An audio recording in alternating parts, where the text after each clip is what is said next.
After you drink alcohol, ethanol is absorbed into your bloodstream and transported throughout your body, including directly to your liver.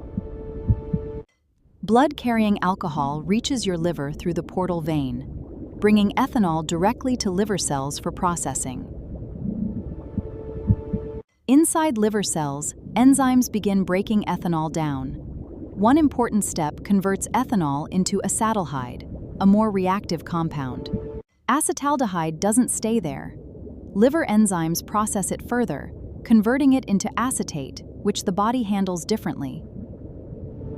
While processing alcohol, your liver is still handling other jobs, including managing nutrients, storing energy, and supporting normal metabolism.